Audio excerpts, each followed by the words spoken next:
What up guys, Super Metal 993 here bringing us another Super Metal recommendations, and this is episode 8, and this obviously follows the last video, which was my updates and purchases number 38, ironically enough. But yeah, I've got 5 releases here for you to check out, and that I recommend to you, obviously the name after this series.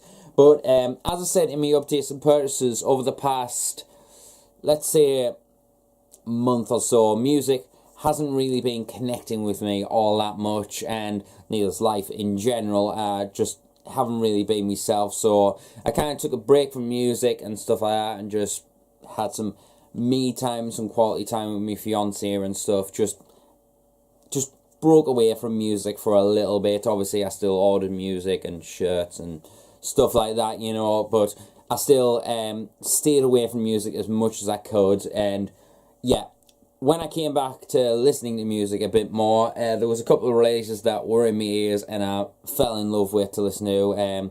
One of which is the new Parkway Drive. I'm absolutely adoring that album. That is so far my album of the year for 2018, but that's not in this video. What we're going to be talking about is another couple of releases. We've got one 2018 release that I was going to do an album review for, but I decided it's a short album.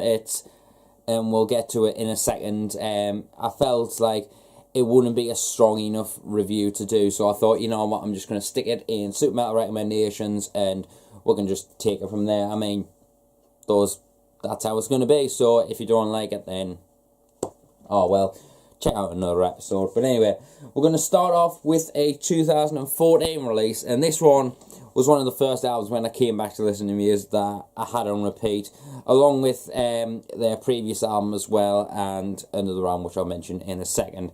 But yeah, this is the first one we're going to be talking about. This is Triptykon with Melana, Chasmata, I believe how it's pronounced. Yeah. I feel personally that everyone adored Triptykon, sorry, not Triptykon, Celtic Frost. They are one of the most respected bands in extreme metal in general, and quite frankly, I never understood a massive hype about their older stuff, like Morbid Tales to Megatherion and stuff like that. But I have to say, Monotheist is an absolute banger of an album, absolutely amazing. If you haven't checked out that album, make sure you do. It might appear in our Super Metal recommendations in the future. We'll see what happens, but yeah, I listened to that album when I was coming back into music and stuff like that, and then I decided to listen to the Triptykon's previous album, what's it called, Episteria Daimones, I believe how it's called. I've probably butchered the living shit out of that, but and then I thought, you know what, I'm going to listen to Melana Chasmata, kind of fill in the void a little bit. And then I've had those albums on repeat recently, and the one I've probably played the most and one I've got the most enjoyment out of was probably Melana Chasmata, because I love the whole depths and monolithicness that is withheld within this album. This contains a lot of things going for it. I mean, it contains elements of black metal, contains elements of death metal, doom metal, and a bit of gothic metal thrown into there for good measure. And I think all those genres cohesively come together to create the Triptykon sound. I mean, I don't think there's any bands that can quite create, or recreate, in fact, the Triptykon Tom G. Warrior modern sound. I mean, Tom G. Warrior on Monotheist wrote some of the most beastly, most thickest, and most disturbing stuff on that album. But then when Triptykon came into it, I guess he wanted to continue the sound a little bit. And with both the Triptykon albums, I think he did absolute justice. And both of them are outstanding releases. But this one takes it for me. I just love the creepiness. There's almost a bit of a mysticalness to the whole song structures and the whole progression that the album withheld. But it's still filled with that dark depth and very chasmatic feel to it that is just, as I said, monolithic. There is not a lot of I know I say monolithic a lot on this channel, but I feel like monolithic is the only description that fits spot on perfectly with Melana Chasmata. It is huge, a massive sound, but it is dark and overall just creepy sounding, and I absolutely love it. It's very suffocating to listen to. So if you're into stuff like, if you want to hear something that sounds very original and definitely very overwhelming to an extent, then check out Triptykon's Melana Chasmata, because this is an absolute monster album. Love it. Tom G. Warrior did an absolute bang-up job, and so did the other guys that played on the album. Excuse me. White chocolate milkshake. Good shit. Anyway, now this is the 2018 album that I was going to do a review for, but I felt, you know what, I'm just going to stick it in a super metal recommendations to talk about. I'm talking about Human Barbecue with Cannibalistic Flesh Harvest, which is this one. This was released under Amputated Vein Records in 2018, and when I said this is a short album, this album is, I believe, 19 minutes long. For a full-length album, I was just like, wow, that was over pretty quickly. But I'm not taking away from the fact, because this is a devastating debut album, if you ask me. I've listened to Human Barbecue's last EP, which I can't remember what it's called, and I know they've got a new EP coming out, I believe, in October, if I'm not mistaken. But this album, I'm going to be honest, it didn't really click with me at first. I thought it was over too quickly and just didn't really click with me in any way, shape or form. But coming back to it, I just think this is a whole new level of slam and brutal death metal. It kind of has that kind of deathcore sort of element, and I think that comes a lot from the vocals, because they're very vicious and very loud in an essence, because obviously brutal death metal obviously has the whole gutturals with the mic cupping and stuff that really just emanates a lot of gut wrenchingness, whereas this one feels more powerful, a lot more wretched, and that is a perfect word, in fact, for the vocals. They are wretched and just filled with pure filth, if you ask me. But for being a short album, you listen to it again and again, and it never gets old. It is brutal, it's barbaric, and I cannot wait, seriously, for their new EP in October. If it's anything like this release, I'm going to be floored by it. And I recently, I think it was 2 days ago or yesterday, I ordered a t-shirt of Human Barbecue and a copy of their last EP, if I'm not mistaken. So yeah, I'm really looking forward to when that comes in, but this release is seriously heavy. If you want some sick, I believe they're from Europe, I can't remember whereabouts, I think it might be Spain, I could be wrong on that, but yeah, if you haven't checked out these guys, make sure you do. I'll leave a link in the description to the full album stream of this on YouTube, which was via Slam Worldwide. They put this up, so make sure you check it out. It is heavy as shit. Next up, now this one is an absolute ripper, and something that I am shameful that I missed in 2017. I mean, oh god, this record is just so good. I'm talking about Infinite Punishment by Get the Shot.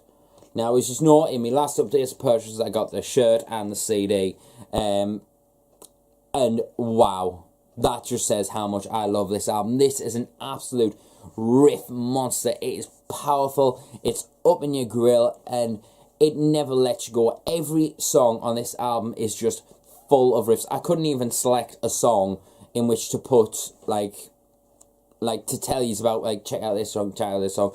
I just found the first song on YouTube just to put in the description, because every song on this album kills so much. It is an absolute monster riffer.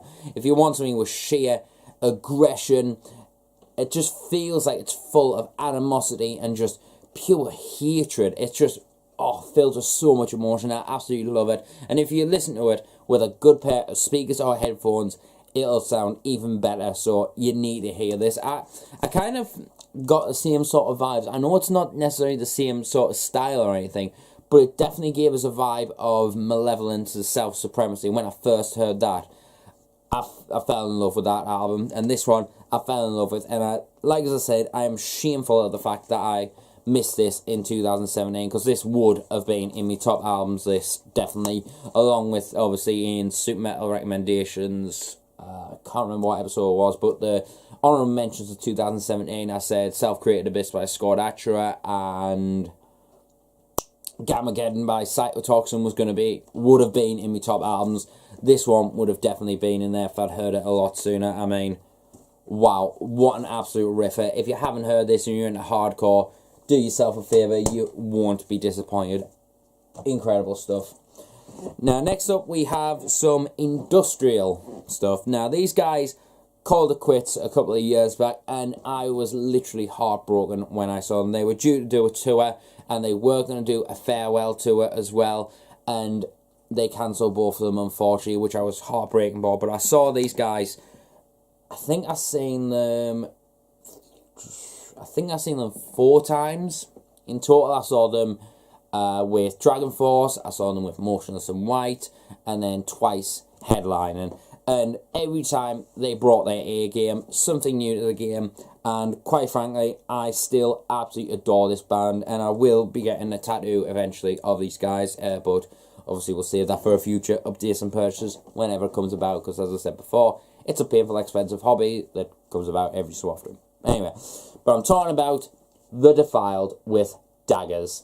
Now, this album in particular, I've had on repeat, probably out of all these releases, besides Party Drive, this one has been played the most. I've reimbursed and fell in love with this album. I mean, there is just so many tracks that I love on this album, but particular ones in favourite at the moment that have stood out is Unspoken, which is the second track.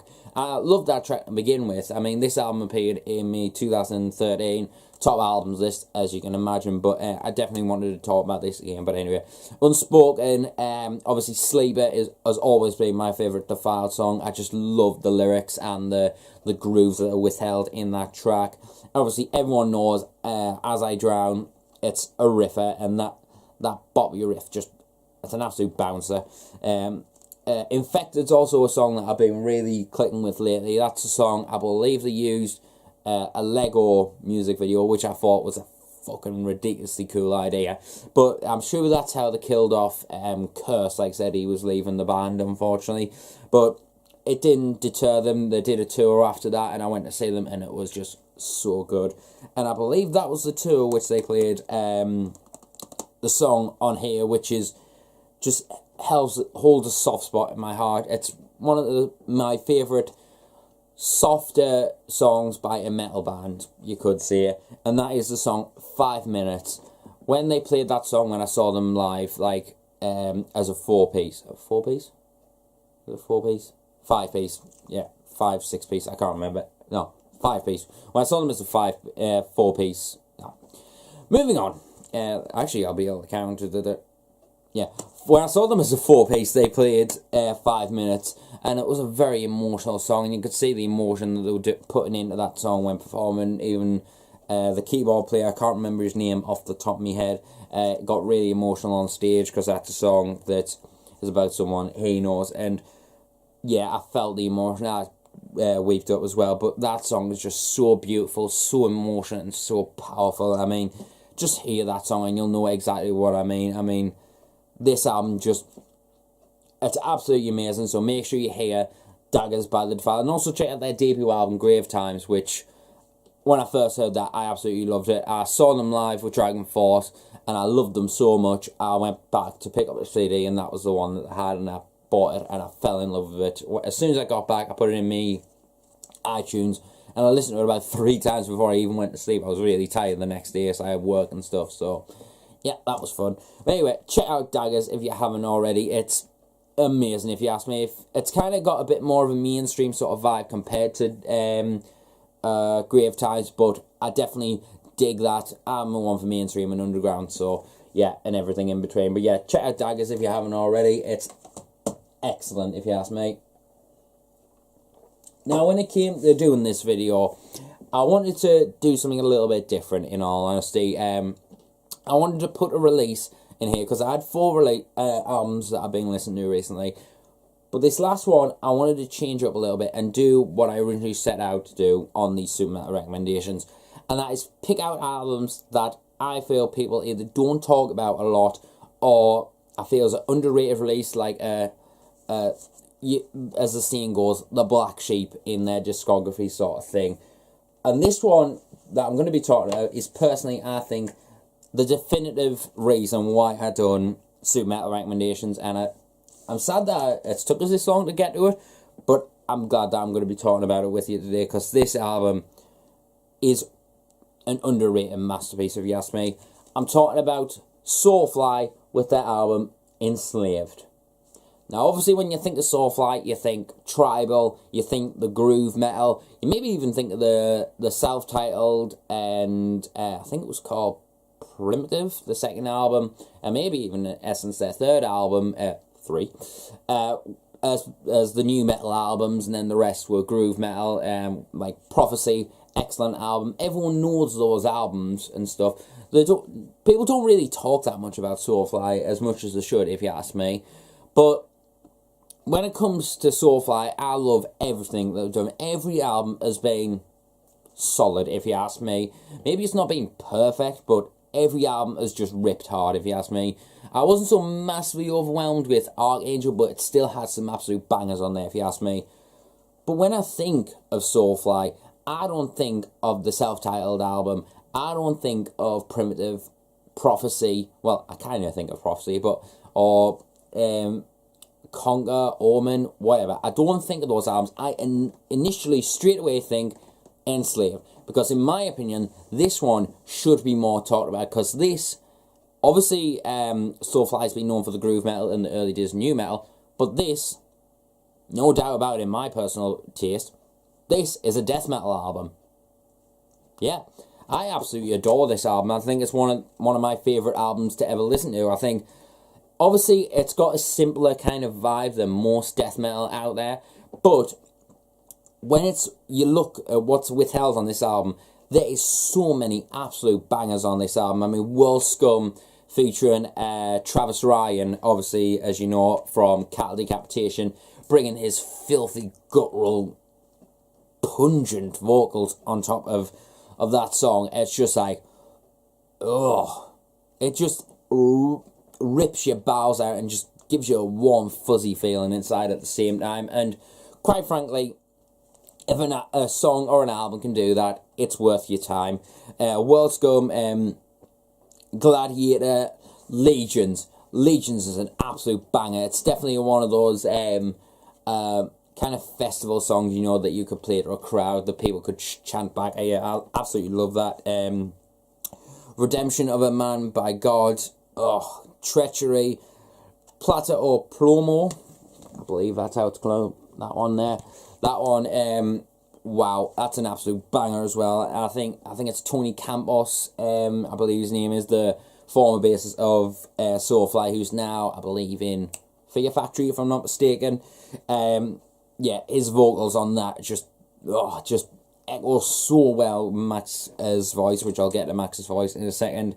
Revengeance, easily another one of my favourite songs. That one's probably my second favourite song on this album. And then you got 3 bonus tracks, Slave and Bastard. Excellent tracks as well. And then the tribal-y sort of song at the end, which is SOULFLY 8. Obviously, they've done a SOULFLY track pretty much every album. And I enjoy them. I think they're pretty cool and stuff. But yeah, I think, personally, when it comes to underratedness and albums that definitely get overlooked, which is, like as I said, the whole reason I've done these super meta recommendations, which I'm going to start going through my collection a little bit more and start going, you know, okay, this release is a bit underrated, I'll talk about that one. I mean, there's quite a few that could fall into that category, which we'll discuss a little bit later on in future super meta recommendations when they come about.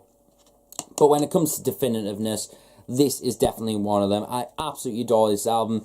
Me hairdresser that is just up the road from me, when he cuts me hair, we always end up talking about SOULFLY, and we also say to one another how good this album is and how much we absolutely love it. I love the drumming on this album especially.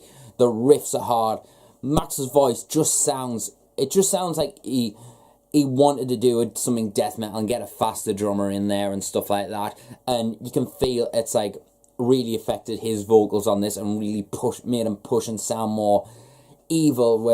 Whereas, in fact, recently, like his voice has just been quite held back a little bit. Whereas this one, I feel like the the whole vocal performance is just a lot more filled with energy and animosity, and it just feels a lot more wretched, if you ask me. And yeah, I think it's a definitive reason to do a Super Metal recommendations, especially about this album. I mean, if you haven't heard it, make sure you do. I think it's just an underrated masterpiece, if you ask me.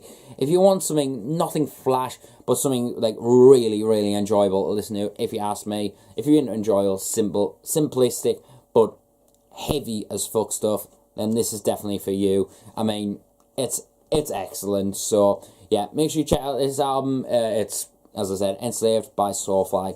Underrated, if you ask me. But then again, as I kind of said, SOULFLY's kind of underrated and not talked about as much. But anyway, there's 5 releases for you to check out. I hope you've enjoyed this episode. I have got a plan to do a couple more episodes in the future. I've got a beta one that I originally planned, which I do want to do that, but we'll see what happens in the upcoming future. I'm not going to pressurise myself and say, oh, this one's going to be coming in the next couple of weeks or whatever. So, yeah, videos will come when they come. But yeah, there's 5 releases for you to check out, and I'll see what comes up next in my line of video work. I'm not going to pressurise myself into doing anything. I've got a couple of ideas, but yeah, I'm going to stop muttering now. So I'll see you until the next video, and remember, stay metal, and I'll see you later.